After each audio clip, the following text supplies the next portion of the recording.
We just learned that the favorite to replace John Boehner as Speaker of the House, Kevin McCarthy, is out. He says he's not the right man for the job. A startling announcement here from Capitol Hill. And as a result, the House Republicans have postponed their election for a Speaker. Phil Mattingly is joining us now. He's our Washington correspondent. Phil, what more have you learned? This literally just happened, and people are stunned, both on the aid side and from the lawmaker side themselves. Guys, to put some context around this morning, Kevin McCarthy made his pitch with the support of Paul Ryan, the very powerful former vice presidential candidate, chairman of the House Ways and Means Committee, as his nominating member. So he was planning, as of 8 a.m. this morning, according to lawmakers and staff, to make this run. He had the votes. There was no question about it. He had the majority in the conference. He needed to become Speaker. This came out of nowhere. I was just talking to an aide who was in the room when this was announced, said everybody was sitting in stunned silence. According to this aide, Kevin McCarthy informed members of the Republican conference that he was, quote, not the right man for the job. What this does is this takes out the sure, not only frontrunner, but almost guaranteed next Speaker of the House, the current majority leader, and it leaves everything up for grabs. At this moment, Republicans have postponed leadership elections until a later date. They don't have a specific date. That's how surprised and kind of taken aback everybody was by this. But, guys, what this really means is the next leader of the House of Representatives is really an unknown, and where whoever he or she is going to be, they will be a completely unknown commodity when it comes to a leadership position. Really can't overstate how much of a surprise this is. Again, as of this morning, Kevin McCarthy not only had the votes, but actually had a nominating speech made on his behalf by Paul Ryan for this position. This is an immediate turn of events, guys. Absolutely, a complete 180-degree turn. In terms of timeline, John Boehner is set to stay on as Speaker through the end of this month. So time is kind of ticking down. What does that mean in terms of what the Republicans have to do to get everything together and vote on the next Speaker? Do they have enough time?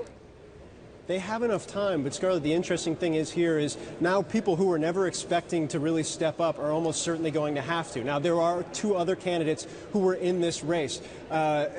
Jason Chaffetz, the current House Oversight Committee chairman, and Congressman Webster from Florida, who is kind of representing the far right. So they're in this race, but the expectation I've heard from House aides, again, very surprised, but the expectation is somebody else will get in at this point. That person will need time to form a campaign, to start reaching out to members. So they have time before John Boehner steps down at the end of October, but things are really up in the air right now, and they're going to need to move fast. And the big question, I think, now becomes, can or will the establishment get behind either one of the two existing candidates or try and find somebody else to push to the forefront? Obviously, guys, there are a lot of calls for somebody like Paul Ryan or Trey Gowdy, the South Carolina congressman, to run for Speaker even when Kevin McCarthy was in the race. I think you're only going to see an increase of those. Both of those men rejected those calls. I haven't gotten any sense that they would want to run at any point during their careers, but those calls will increase. It's going to be a lot to shake out, not just over the next couple of weeks as we wait to see what happens, but really over the next minutes and hours. That's how much of a surprise this was.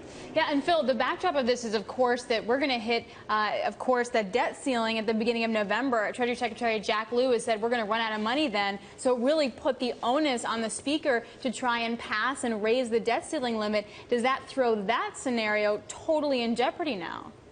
That was already a tenuous situation, and this only increases it, not just because they don't know who's going to be Speaker, but this almost guarantees that whoever the next Speaker is will have to make a deal with the hardline conservatives of the conference related to the debt ceiling. The White House has already said, as they have for the last 2 years, they absolutely will not negotiate on an increase in the debt ceiling. Now, Jason Chaffetz, during his speech to members this morning, pledged that he would never pass a clean debt ceiling resolution. There would have to be some type of corresponding spending cuts. It is presumed that anybody else that comes up through here now will have to have the same position. That means that there's a break right now, and nobody knows kind of how this negotiation is going to work out going forward. Again, Treasury Secretary Jack Lew saying last week November 5th is the current deadline. There was some hope that Speaker John Boehner, before he left town, would try and get this through.